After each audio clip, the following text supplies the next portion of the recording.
Fidel Alejandro Castro Ruz nació el 13 de agosto de 1926 en Virán, antigua provincia cubana de Oriente. Su padre, Ángel Castro, hijo de campesinos pobres de Galicia, era terrateniente y colono cañero. Su madre, Lina Ruz, provenía de una familia campesina de la provincia de Pinar del Río.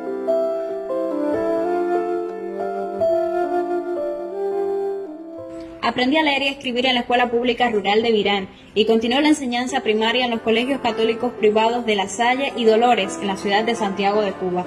Inició los estudios del bachillerato en el propio Colegio de Dolores y los concluyó en el Colegio de Belén de la Compañía de Jesús en La Habana, donde se graduó como bachiller en letras en junio de 1945.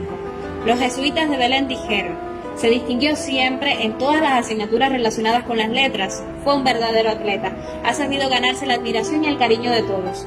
Cursará la carrera de Derecho y no dudamos que llenará con páginas brillantes el libro de su vida.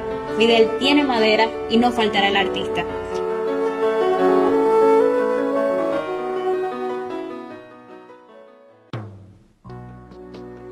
En septiembre de 1945 matriculó en las carreras de Derecho y de Ciencias Sociales y Derecho Diplomático en la Universidad de La Habana. Allí se vinculó de inmediato a las luchas políticas en el seno del estudiantado universitario y ocupó diferentes cargos en la Federación Estudiantil Universitaria. Fue miembro destacado de diversas organizaciones estudiantiles progresistas y antiimperialistas, como el Comité Pro Independencia de Puerto Rico, el Comité 30 de Septiembre, del que fue fundador, y el Comité Pro Democracia Dominicana, en el que se ocupó de la presidencia. Como parte de su actividad política en esos años, organizó y participó en innumerables actos de protesta y denuncia contra la situación política y social en el país. Más de una vez fue golpeado o encarcelado por las fuerzas represivas. Entre julio y septiembre de 1947, cuando cursaba el tercer año de la carrera, se enroló en el contingente expedicionario organizado para luchar contra el régimen del dictador dominicano Rafael Leónidas Trujillo. La expedición se estrenó en Cayo Confites, fue ascendido a teniente, jefe de pelotón y después a jefe de una compañía de batallón. La expedición, que se trasladaba en barco, fue interceptada por una fragata de la Marina cubana. Fidel saltó al agua con su arma para no dejarse capturar. Consideró una vergüenza que la expedición terminara arrestada sin lucha. Entró en contacto con las ideas marxistas cuando era ya estudiante universitario. Simpatizante del Partido del Pueblo Cubano Ortodoxo de tendencia progresista, participó de manera activa a partir de 1948 en las campañas políticas de ese partido y en particular de su principal dirigente, Eduardo Chivas. Dentro de su organización política trabajó por cultivar entre la militancia joven las posiciones más radicales y combativas.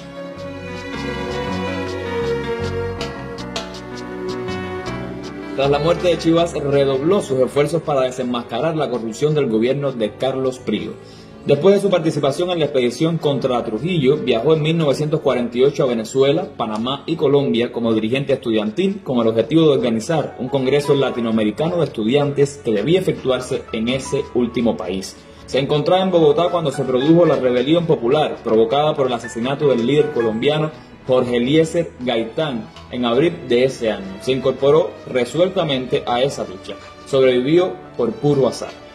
En marzo de 1949 encabezó una protesta frente a la misión diplomática de Estados Unidos en La Habana para expresar la indignación popular ante el irrespeto al monumento del héroe nacional de Cuba, José Martí, por parte de marines norteamericanos. Fidel se graduó como doctor en Derecho Civil y licenciado en Derecho Diplomático en 1950. Desde su bufete se dedicó fundamentalmente a la defensa de personas y sectores humildes.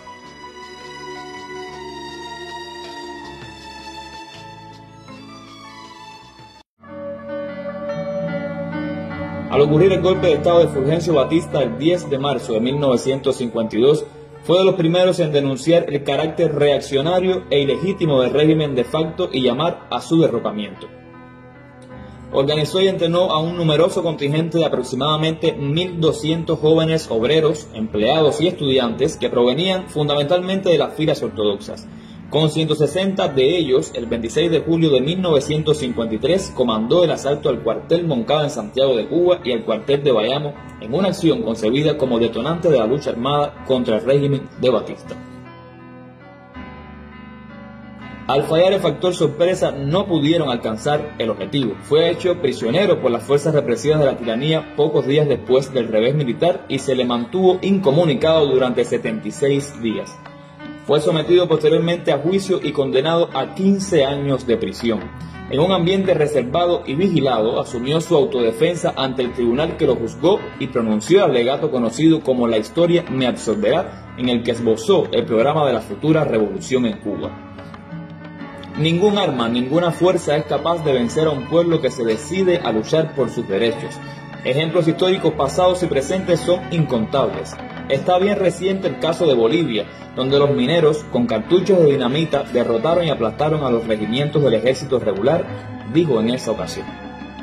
Desde la cárcel prosiguió su labor de denuncia del régimen opresor, al tiempo que maduró sus planes revolucionarios y profundizó la preparación teórica e ideológica de sus compañeros. Como resultado de una fuerte presión y campañas populares, fue liberado en mayo de 1955. En las semanas subsiguientes desplegó un intenso trabajo de agitación y denuncia, fundó el movimiento 26 de julio para proseguir la lucha revolucionaria.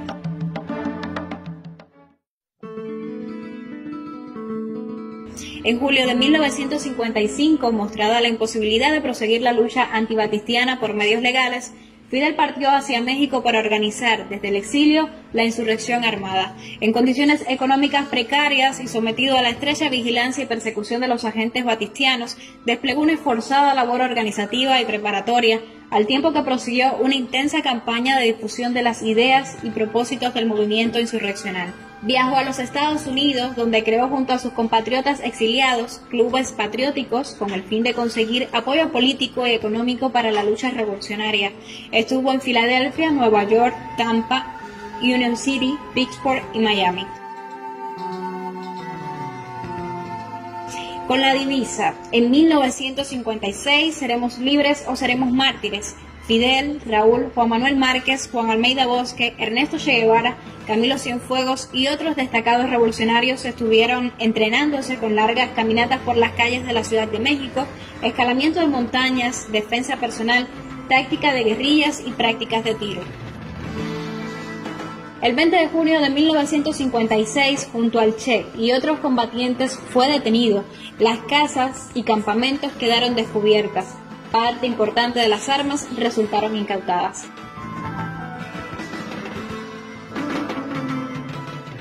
Tras la salida de los establecimientos de la policía mexicana, se aceleró la conspiración revolucionaria. Compraron el yate Granma y desde el río Tuxpan zarparon hacia Cuba en la madrugada del 25 de noviembre de 1956, 82 combatientes a bordo, cuya edad promedio era de 27 años.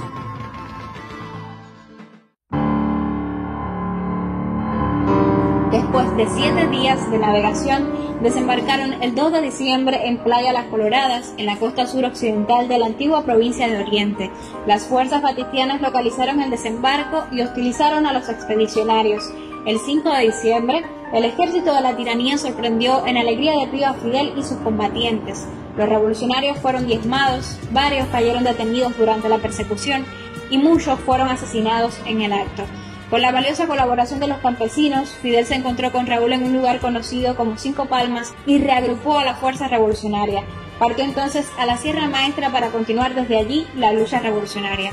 El 17 de enero de 1957 dirigió la primera acción armada contra el ejército de Batista en el cuartel de La Plata y obtuvo su primera victoria. El ejército rebelde comenzó a crecer y fortalecerse.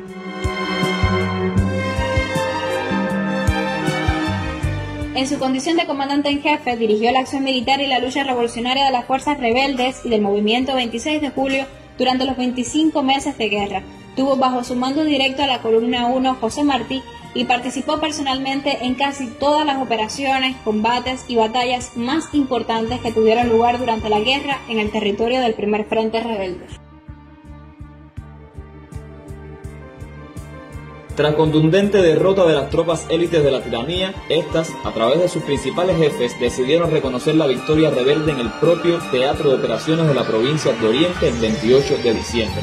Al amanecer del 1 de enero de 1959, Fidel enfrentó, con una huelga general revolucionaria acatada por todos los trabajadores, el golpe de Estado en la capital de la República promovido por el gobierno de Estados Unidos.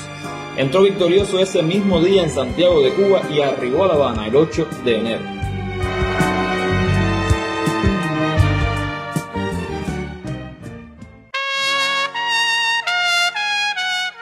Al concluir la lucha insurreccional, mantuvo sus funciones como comandante en jefe y el 13 de febrero de 1959 fue nombrado primer ministro del gobierno revolucionario. Dirigió y participó en todas las acciones emprendidas en defensa del país y de la revolución en los casos de agresiones militares procedentes del exterior o actividades de bandas contrarrevolucionarias dentro del país, en especial la derrota de la invasión organizada por la Agencia Central de Inteligencia de los Estados Unidos llevada a cabo por Playa Girón en abril de 1961. Condujo al pueblo cubano en los días de la dramática crisis de octubre de 1962.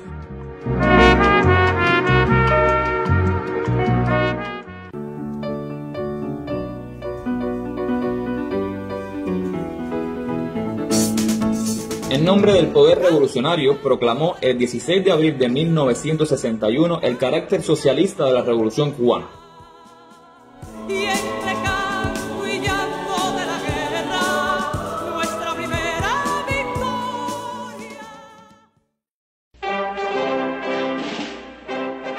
Ocupó el cargo de secretario general de las organizaciones revolucionarias integradas y más adelante el de secretario general del Partido Unido de la Revolución Socialista de Cuba. A partir de la constitución del Comité Central del Partido Comunista de Cuba en octubre de 1965, su cargo fue el de primer secretario y miembro del Buró Político, en el que fue ratificado por los 5 congresos del partido efectuados desde entonces. Fue electo diputado a la Asamblea Nacional del Poder Popular en representación del municipio Santiago de Cuba en sus sucesivos periodos de sesiones desde la creación de aquella en 1976. Desde entonces y hasta 2008 ocupó los cargos de presidente del Consejo de Estado y presidente del Consejo de Ministros. Presidió misiones oficiales cubanas en más de 50 países. Recibió más de un centenar de altas condecoraciones extranjeras y cubanas, así como numerosas distinciones académicas honorarias de centros de enseñanza superior en Cuba, América Latina y Europa. Dirigió estratégicamente la participación de cientos de miles de combatientes cubanos en misiones internacionalistas en Argelia, Siria, Angola, Etiopía y otros países e impulsó y organizó el aporte de decenas de miles de médicos, maestros y técnicos cubanos que han prestado servicios en más de 40 países del tercer mundo, así como la realización de estudios en Cuba por parte de decenas de miles de estudiantes de esas naciones. Más recientemente impulsó los programas integrales de asistencia y colaboración cubana en materia de salud en numerosos países de África, América Latina y el Caribe, y la creación en Cuba de escuelas internacionales de ciencias médicas, deporte y cultura física, entre otras disciplinas para estudiantes del tercer mundo. Promovió a escala mundial la batalla del tercer mundo contra el orden económico internacional vigente, en particular contra la deuda externa, el despilfarro de recursos como consecuencia de los gastos militares y la globalización neoliberal, así como los esfuerzos por la unidad e integración de América Latina y el Caribe. ¿Te molesta mi amor de surtidor? Encabezó la acción decidida del pueblo cubano para enfrentar los efectos del bloqueo económico impuesto a Cuba por los Estados Unidos desde hace más de 40 años y las consecuencias en el plano económico del derrumbe de la comunidad socialista europea, y promovió el esfuerzo tenaz de los cubanos para superar las graves dificultades resultantes de estos factores, su resistencia durante el llamado período especial y el reinicio del crecimiento y desarrollo económico del país. Durante casi 50 años impulsó y dirigió la lucha del pueblo cubano por la consolidación del proceso revolucionario, su avance hacia el socialismo, la unidad de las fuerzas revolucionarias y de todo el pueblo, las transformaciones económicas y sociales del país, el desarrollo de la educación, la salud, el deporte, la cultura y la ciencia, la defensa, el enfrentamiento de las agresiones externas, la conducción de una activa política exterior de principios, las acciones de solidaridad con los pueblos que luchan por la independencia y el progreso, y la profundización de la conciencia revolucionaria, internacionalista y comunista del pueblo. El 31 de julio de 2006 renunció a sus cargos oficiales por problemas de salud. A partir de entonces, escribió sobre los problemas del mundo contemporáneo en numerosas reflexiones y artículos publicados en los medios cubanos, dedicó ingentes esfuerzos en sus últimos años a proyectos relacionados con la agricultura y la alimentación humana y animal. Por su autoridad moral, influyó en importantes y estratégicas decisiones de la revolución. La vida de Fidel no puede reducirse a unas pocas líneas. Su vínculo permanente e indisoluble con el pueblo, su brillante oratoria, su magisterio constante, su entrega sin límites a la causa de la revolución, ha dejado una huella imborrable en el pueblo cubano y ha servido de inspiración para millones de hombres y mujeres de todos los continentes. Las futuras generaciones de cubanos tendrán en él, como en Martí, un paradigma y una motivación profunda para dar continuidad a su obra. Falleció el 25 de noviembre de 2016 en La Habana, Cuba, a las 10:29 horas de la noche, a la edad de 90 años. En cumplimiento de su voluntad, sus restos fueron cremados, sus cenizas fueron depositadas en el cementerio de Santa Efigenia en solemne ceremonia el 4 de diciembre de 2016. Y delante de la caravana, lentamente sin jinete, un caballo para ti.